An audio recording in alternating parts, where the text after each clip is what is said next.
बहुत कठिन वस्तु है। सेवा भगवान की जिसने पधराली, प्रियाजू की पधराली सेवा कर रहा है, आप समझो श्री जी के निकुंज में हो, संशय मत करना, सीधे आपको श्री जी अपनी सेवा में लेंगे यदि सेवा विराजमान। देखो साधना का फल होता है, सेवा का फल नहीं होता। सेवा का सीधा फल होता है स्वामी के समीप नित्य सेवा में पहुंच जाना। आज तक हमें कहीं ऐसा प्रमाण नहीं मिला कि श्री जी की सेवा करने वाले की गति में अंतर हुआ हो। कहीं भी ऐसा साधना से भ्रष्ट होते तो देखा गया, लेकिन श्री जी की परिचर्या करने वाला श्री जी को प्राप्त नहीं हुआ, ऐसा हमें अभी तक प्रमाण नहीं मिला। ये श्री राधा मोहन जी इनके आराध्य देव थे, आस्करन जी के, और ये सेवा में मगन रहते। देखो जब आप ठाकुर सेवा, जैसे आपको कि अब हम सेवा में रहेंगे तो हमारा काम कौन करेगा, तो पूरी सृष्टि तुम्हारे काम से चल रही है, तुम्हारे चलाए चल रही। अरे कुछ समय, घड़ी दो घड़ी तुम ऐसी निकालो जिससे एकांत चित्त से आनंद पूर्वक अपने लाडले ठाकुर को दुलार कर सको, उनको श्रृंगार करो, भोग लगाओ, आरती करो, चार परिक्रमा करो, साष्टांग दंडवत करो। जीवन का परम लाभ है ये। पर नहीं, आप खाएंगे हलवा, गरम गरम पकौड़ी, चाय, और ठाकुर जी के सामने वो सफेद वाले दाना नहीं आते, चिरौरी रख दो अरे भाई तुम क्या कर रहे हो, चोरी कर रहे हो तुम। घर में ठाकुर विराजमान, घर के मालिक विराजमान है, हमें जल्दी ऑफिस जाना है, गरम गरम परेठा ये वो सब, और ठाकुर जी के सामने हम तो देखते हैं जैसे कोई ठाकुर जी के दर्शन कराने के लिए लाता है तो 4 टाफी, वो भी प्लास्टिक से लिपटी हुई, मतलब देख केवल ले, खा भी नहीं सकते हो क्योंकि प्लास्टिक लगी हुई, ऊपर कवर एकदम ऐसे रखे हुए हैं। वो बोले हमारे लड्डू गोपाल हैं। जब गोपाल हैं तो टॉफी खोल पाएंगे क्या? अगर आपको टॉफी पवाली है तो आप खोल करके सुंदर एक कटोरी में रख करके दे, ऐसे 4 दाने चिरौरी रख दिए, कटे हुए मिश्री के टुकड़े रख दिए। अरे अनंत ब्रह्मांडों का भरण पोषण करने वाला तुम्हारी चिरौरी के लिए मर रहा है। हाँ, अगर तुम्हारे पास केवल चिरौरी ही है तो वो तृप्त हो जाएगा। तुम खाओ हलवा, उसको रखो, चिरौरी तुम पहनो, एक से एक बढ़िया कपड़ा, और ठाकुर जी के लिए अलग कपड़ा होता है दुकानों में, वो ठाकुर जी के लिए लेना है। पूजा, सत्यनारायण की पूजा की सामग्री गांव में जो परचून की दुकानें होती हैं कस्बों में, उनमें अलग होती है। बोले सुपारी देना, तो बोले पूजा के लिए, बोले हाँ, वो सड़ी सुपारी का अलग बैंक होता है, वो पूजा के लिए जाएगा। प्रभु के लिए तुम ऐसे चिरौरी रख देते हो। वो नारियल भी जिसमें पाली हो, देखो ना कथा, सत्यनारायण की कथा करनी, हमें नारियल दे दो, वो सूखा नारियल जो किसी काम में ले जाएगा वो सत्यनारायण के पास जाएगा। वो कपड़ा टून का ना पहन सकते हैं, ना ओढ़ सकते हैं, ना बिछा सकते हैं, ना पोछा लगा सकते हैं, वो ठाकुर जी के लिए बलिहारी है श्रद्धा। तो फिर ठाकुर जी भी ऐसी व्यवस्था करते हैं, ना पहनने लायक ना ओढ़ने लायक, ऐसा तुम्हें नया जीवन देंगे, जरूरत ही नहीं पड़ेगी कपड़े की, घूमो वैसे ही। हाँ, जरूरत ही नहीं पड़ेगी, अन्य योनिया नहीं, कोई जरूरत नहीं है, घूमो। इसलिए सावधान। भगवत सेवा का तात्पर्य है उत्तम भोग लगाए मोर मरकट को से। स्वामी जी महाराज परम विरक्त, वैराग्य की चरम सीमा स्वामी श्री हरदास जी, लेकिन उत्तम भोग लगाए। उत्तम तुम्हारे पास जो कुछ है उसमें सबसे बढ़िया भोग बनाओ। धन्ना जी के पास बाजरा की रोटी भी पूरी नहीं थी कि भर पेट पाले, तो एक रोटी रोज ठाकुर को रखते थे। आधी ठाकुर जी पाते थे, आधी आप पाते थे। सुदामा जी के पास कौन सा माखन मिश्री था, वो तंदुल जो पछोरने से बाहर निकलते हैं, किसी काम में नहीं, वो लेके गए थे। ठाकुर जी पाते हो कहते आज मैं तृप्त हो गया। सबरी जी के पास क्या था? क्या था? जंगली बेर, कहीं कड़ुआ कसेला ना हो इसलिए चख के मेरे रघुनाथ जी को कहीं कसेला ना लगे। प्रभु वाह वाह करके पा रहे। विदुरानी जी ने कौन सा 56 भोग पवाया? केले के छिलके, भाव दशा में डूबी हुई। देखो हमारे ठाकुर को कुछ नहीं चाहिए, भाव से समझिए। ये बिहारी जी को 4 घंटे बैठने के लिए 10-10 लाख रुपए का फूल बंगला निकला, काम थोड़ी चलाया जाता है। अरे हमारे लाडले सरकार है, अगर 4 घंटे बैठ गए 10 लाख खर्चा हो गया तो क्या? अनंत ब्रह्मांडों का सृजन करने वाला ठाकुर हमारे पास नहीं है, तो ठाकुर जी को आपका भाव चाहिए। और आप तो सो बढ़िया पलंग में, और ठाकुर जी को एक छज्जा में विराजमान किए, छज्जा में ऐसे उतर नहीं सकते, मतलब कूदे तो वैसे ऊंचे, अगरबत्ती दिखा दी, आप तो नहीं, अपने लाड़िले ऐसे प्यार करो, ऐसी जगह सिंहासन रखो कि उतर कर अगर आपके वन विहार करना चाहे तो उतर लेना, ऐसा विराजमान करो आराम से। ओ एकदम वो सिर्फ दीवार में ऐसी जगह, या तो बाहर वाले कमरे में, अपने कमरे में तो ठाकुर जी रहेंगे ही नहीं। अरे भाई, अगर घर में ठाकुर जी तो उठते बैठते निकलते, उनके दर्शन हो रहे, चोरी क्या? तुम तो हमारे घर के माई बाप हो, सब देखो, चोरी क्या आपसे? आपको जो अच्छा ना लगे सुधार देना, ऐसे रहना चाहिए। बिल्कुल भगवत प्राप्ति निश्चित है, ये सेवा पद्धति है, बड़े भाव से आप इसको स्वीकार कीजिए। हमारे लाडले बड़े कृपालु हैं। अरे जहर पिला रही है छाती में लगा के तो परम पद दे रहे हो, तुम दूध पिलाओगे तो तुम्हें परम पद नहीं मिलेगा। पूतना जहर लेकर के पिला रही बाल गोविंद को, अभी 6 दिन के ठाकुर हैं, उसे परम पद प्रदान किया, और आप रोज सुंदर सुंदर भोग लगा रहे हो और तुम्हें भगवत प्राप्ति नहीं होगी। ठाकुर जी की आरती उतार रहे हो, बलिहारी जा रहे हो, उनके सामने कीर्तन कर रहे हो, नृत्य कर, विश्वास तो करो ना, तुम्हें भगवत प्राप्ति हो जाएगी। आस्करन जी ने एक चौकीदार पूजा गृह के बाहर बैठाल दिया और कहा कोई भी भीतर आने ना पावे, क्योंकि एक बार भी सेवा में विक्षेप मुझे बर्दाश्त नहीं। तो ठीक 10 घड़ी का इन्होंने भी नियम, जो नियम लो उसका निर्वाह करो। 4 घंटे। दिल्ली का बादशाह किसी कारण से उधर आया हुआ था, उसने कहा मुझे आस्करण जी से तुरंत मिलाया जाए।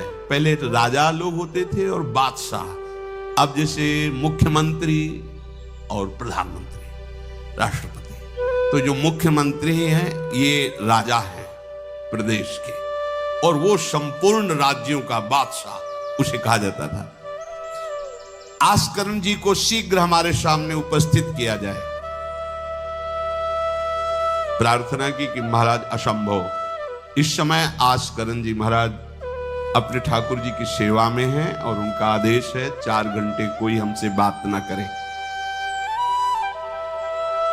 आस्करण जी को सूचना देने के लिए बार बार सेवकों को आदेश किया, पर कोई भी सेवक बादशाह की आज्ञा पर नहीं उतरा। हम अपने राजा से ऐसा नहीं प्रार्थना कर सकते। 4 घंटे बादशाह को बहुत कष्ट हुआ कि हमारी आज्ञा का उल्लंघन। तुरंत आदेश किया सेनापति को बुलाओ, देखते हैं कि हमारी आज्ञा का उल्लंघन का परिणाम क्या होता है। सेनापति तुरंत उपस्थित हुआ। इस नगर के सबको दंड दिया जाए और बंदी बनाकर आस्करण को हमारे सामने लाया जाए। बादशाह है, अब अहम तो विराजमान है ही है, कोई परमहंस थोड़ी है कि अहंकार लीन हो गया है। बताया गया कि ठाकुर सेवा में, भगवत आराधना में 4 घंटे उनके पास कोई सूचना नहीं पहुंचाएगा।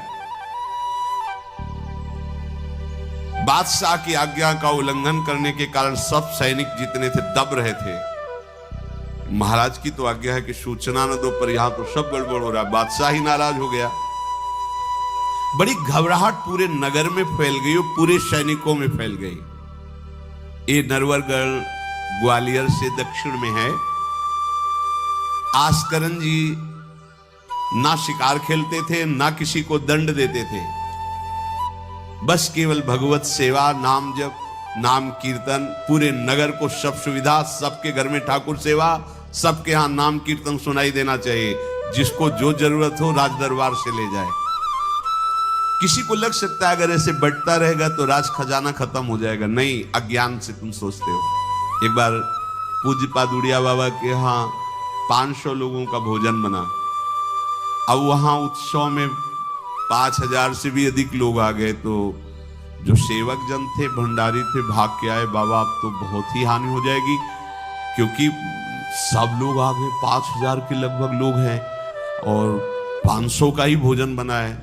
बाबा जी ने कहा घबराने की जरूरत नहीं। गए, अपना ऊपर का चला ऐसे डाल दिया जो रसोई बनी हुई थी। बोले इसे खोलना नहीं, बस बांटते जाओ। सब पा चुके, जितना बना था ना। भगवत प्रताप। हरिराम व्यास जी की बेटी का ब्याह, रात्रि में बारातियों के स्वागत के लिए एक से एक सुंदर पकवान बने हुए थे, क्योंकि जिनके चेला मधुकर शाह राजा थे उनके पास कमी क्या, सब सुविधाएं। हरिराम व्यास जी ने सोचा ये संसारी आदमी इतने सुंदर सुंदर पकवान पाएंगे, ये तो ठीक नहीं है। वृंदावन के संत जन लेंगे तो अपने ठाकुर का भोग लगाएंगे, पाएंगे, कीर्तन करेंगे।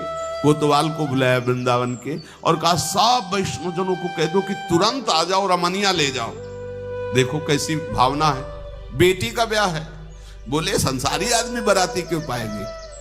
अब आप हो तो कह दे अरे इज्जत चली जाएगी, बाबा जी को खवाने से क्या इज्जत है, बारातियों को खवाएंगे तो इज्जत बनेगी। ये किसकी, देहाभिमानियों की। और अपनी इज्जत क्या है, श्यामा श्याम। अगर रसिकों को पवाएंगे तो हमारी इज्जत बन जाएगी, श्यामा श्याम प्रसन्न हो जाएंगे। तो श्यामा श्याम प्रसन्न हो जाएंगे, बाराती भूखे रहेंगे, ऐसा कैसे हो सकता है, ऐसा हो ही नहीं सकता है। हरिराम व्यास जी के, अब उनके लिए तो कोई रोक नहीं, उन्हीं की बेटी का तो ब्याह है। जो भंडारे में सब जमा थे, लड्डू गुलाब जामुन ये वो भर भर के अमनिया, ले जाओ ले जाओ। अब ब्रजवासी संत जन सबको बांट दिया, पर जितना भंडारा था उतना ही भंडारा। कर तुम अकर तुम अन्यथा कर तुम सर्व समर्था सा ईश्वरा। तुम प्रभु के लिए समर्पित हो तो तुम्हारे यहाँ हानि कैसे हो सकती है कि हम भाई ठाकुर सेवा में समय देंगे तो हमारा काम बिगड़ जाएगा, ठाकुर जी के भोग राग की बात करेंगे तो पैसों की कमी हो जाएगी।